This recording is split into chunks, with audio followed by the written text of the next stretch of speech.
ignorance of law is not excusable, justify is भन्छ। भन्नुको अर्थ कानुनको अनभिज्ञता क्षम्य हुँदैन भन्छ है।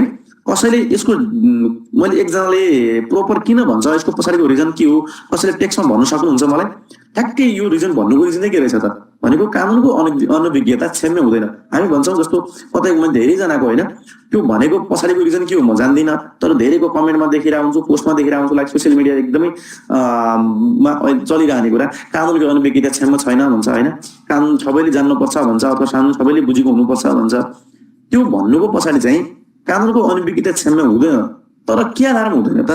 के जस्टिफाइड भन्ने गर्दाखेरि कसैले यसो पोइन्टमा भन्न सक्नुहुन्छ केही रिजन थाहा छ? होइन भने टाइम लाग्ने भयो, म अगाडि गइहाल्छु है। ओके ठिक छ, के भन म तपाईँलाई भन्छु है। यो दुईटा पाटो छ, यसमा दुईटा मात्र है, याद गर्नुहोस्। तपाईँलाई एक्जाममा आउनु सक्ने क्वेसन हो यो 10 मार्क्समा है। इग्नोरेन्स अफ ल इज मलाई ल थाहा छैन भनेर एक्सक्युज ल्याएर सजाय पाउनुबाट वञ्चित कम्पलसरी। ओके ठिक छ, त्यो त भइ नै हाल्यो होइन। कानुनको अनभिज्ञता क्षम्य हुँदैन भने मलाई ल थाहा छैन त्यही भएर मलाई सजायबाट छुट पाउनुपर्छ भनेर उसले क्लेम गर्छ, तर त्यसको मेन रिजन के हो त होइन? त्यसो भनेर पनि उसले किन पाउँदैन त? म तपाईँलाई जस्टिफाई गर्छु है। त्यसमा दुईटा रिजन मात्रै, दुईटा रिजन छ है। जस्तो कानुन बन्ने दुईटा प्रक्रिया है, कानुन बन्ने दुईटा तरिकाले कानुन बन्छ नेपालको सन्दर्भमा। एउटा विधायिकाले ऐनको रूपमा बनाउँछ, ऐन चाहिँ के हुन्छ राजपत्रमा प्रकाशित हुन्छ, एक पाटो है। विधायिकाले कानुन बनाउँछ, कानुन बनाएपछि राष्ट्रपति लालमोहर लाउँछ, राष्ट्रपतिको मार्फतबाट कहाँ जान्छ राजपत्रमा जान्छ। राजपत्र के हो त भन्दा पब्लिकहरूका लागि अथवा पिपुल्सहरूका लागि ओपनली रूपमा राखिएको एउटा के हो त भन्दा साइट हो अथवा एउटा सार्वजनिक ठाउँ हो अथवा सार्वजनिक रूपमा चाहिँ पब्लिक गरेको ठाउँ हो राजपत्र। एक तरिका है, म त्यसलाई फेरि जोइन गर्छु। अर्को तरिका भनेको नेपालको सन्दर्भमा नजिरहरू बन्छन्। नजिर बनाउने अधिकार कसलाई छ त भन्दा नजिर बनाउने अधिकार सुप्रिम कोर्टलाई छ नेपालको सन्दर्भमा। सुप्रिम कोर्ट, नेपालको सुप्रिम कोर्ट अथवा सर्वोच्च अदालतले प्रतिपादित गरेका नजिर, नजिर भने के हो त भन्दा खासमा त्यो रिलेटेड जुन इस्युमा त्यो नजिर बनिरहेको छ त्यो रिलेटेड कानुन नै छैन। यसले के गर्छ कानुनको लुपहोल्स मात्रै ग्याप चाहिँ के गर्ने हो फुलफिल गर्ने हो, लुपहोल्स फुलफिल गर्ने हो। भनेको रिलेटेड लहरू छैन भने तत्कालीन रूपमा ल बनाउनका लागि दिने आदेश र नयाँ प्रकृतिको कुनै मुद्दा आयो भने त्यसमा दिने भर्डिक्ट नै के हो त नजिर हो। त्यसले के गर्छ भोलिको दिन इक्जाम्पल रूपमा काम गर्छ है। जस्तो हाम्रो 2070-72 यतासम्म चाहिँ नेपालको सन्दर्भमा म्याच फिक्सिङको हकमा कुनै पनि रिलेटेड ल थिएन है। र रिलेटेड जस्तो जब हाम्रो 5 जना प्लेयरहरू फुटबल प्लेयरहरू म्याच फिक्सिङको केस पर्यो तब के भन्दा त्यही रिलेटेड ल नै भइदिएन है। ल भएन र where there is no law there is no crime and there is no punishment। भन्नुको अर्थ जहाँ कानुन छैन, कानुनमा लेखिएको छैन भने त्यो क्राइम नै होइन र त्यसमा पनिसमेन्ट पनि हुँदैन।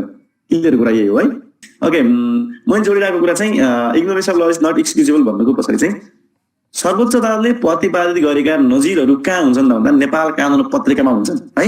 सो मैले भनेको चाहिँ यो एउटा कानुन प्रतिपादित गर्ने बाटो राजपत्र भयो, अर्को कानुन बन्ने भनेको त्यो नजिर बन्ने नेपाल कानुन पत्रिकामा आउँछन्। नेपाल कानुन भनेको nkb.go.np मा आउँछन्।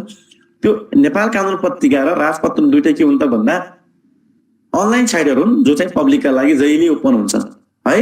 र त्यहाँ पब्लिस भइसकेपछि ती दुईटै साइटमा पब्लिस भइसकेपछि अब जनता सबैले कानुन के भन्छ यो कानुनमा व्यवस्था छ भनेर थाहा पाएको सरकारले एजुम गर्छ।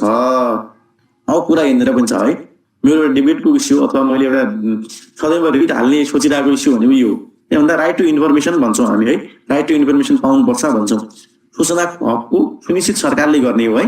सूचनाको हकको सुनिश्चित गर्ने हैसियत सरकारले राख्छ भने त्यो बढी सरकार हो भने सरकारले गाउँ गाउँमा है, गाउँ गाउँमा जस्तो मानौ एउटा कर्णालीको हुम्ला जिल्ला, मानौ सुदूरपश्चिमको कुनै एउटा विगत जिल्ला अथवा मानव पूर्वको कुनै एउटा हिमाली जिल्लाको कुनै जिल्लामा मेरो हजुरआमा मेरो हजुरबुवाले चाहिँ त्यो कानुनमा के लेखेको छ त्यो गुगलमा अथवा त्यो क्रोममा के छ भनेर त कहिले थाहा हुँदैन नि त। किन भन्दा उहाँले मोबाइलै चलाउन थाहा छैन होइन। मोबाइलै चलाउन थाहा नभएको मेरो हजुरआमाले मेरो हजुरबुवाले यो कानुनमा कसरी प्रतिपादित भयो भनेर कसरी थाहा पाउने। जस्तो अझै पनि विभिन्न ठाउँमा इन्टरनेटको व्यवस्था छैन। विभिन्न जस्तो 10 कक्षासम्म पढ्ने विद्यार्थीहरू आएको अझै पनि मोबाइल छैन हैन। त्यो नहुँदै गर्दाखेरि ऊ मान्छेले चाहिँ कानुनमा यस्तो यस्तो व्यवस्था छ भनेर कसरी थाहा पाउने। र यसको लागि मेरो पहिले बोलिरहने कुरा भनेको मैले यस्तो एजुम्सन गरिराख्ने कुरा अथवा एडभोकेसी गरिराख्ने कुरा भनेको सरकारले नयाँ कानुन बन्ने बित्तिकै राजपत्रमा होइन, राजपत्रमा सँगसँगै हरेक पालिकालाई जिम्मा दिनुपर्छ। त्यो कानुनको नजिकमा भएका विद्यालय 10मा पढ्ने विद्यालयहरूमा एउटा त्यो कानुनको प्रति बाँड्ने बनाउनु पर्ने। किन भन्दा त्यो पाउने बित्तिकै कानुनी साक्षरता सम्बन्धी अभियान त्यहाँबाट चल्ने हो क्या। त्यही भएर त्यो एउटा नेपाल कानुन पत्रिकामा पब्लिस हुने र अर्को राजपत्रमा पब्लिस हुने बित्तिकै अब जनताले सबैले कानुन के छ भन्ने थाहा पाइसके र यसपछि कुनै पनि इन्डिभिजुअलले पिपुलले नेपालको टेरिटोरीमा रहेको पिपुलले त्यही कानुनको विपरीत गरेर कुनै काम गर्यो भने अब त्यसलाई क्षम्यत दिँदैन। सो त्यसपछि उसले के भन्न पाउँदैन, मलाई कानुन थाहै थिएन भन्नै पाउँदैन। उसले थाहा थिएन भन्न थाल्यो भने ऊ हेर त्यहाँ राजपत्रमा छ, अर्को त्यहाँ कहाँ त भन्दा नेपाल कानुन पत्रिकामा छ, अब थाहा छैन भन्न पाउँछस्, पाउँदैनस्। त्यही भएर तँलाई इग्नोरेन्स अफ ल इज नट एक्सक्युजेबल भन्ने हो। सक्यो। दुईटा पोइन्ट यति मात्रै हो है।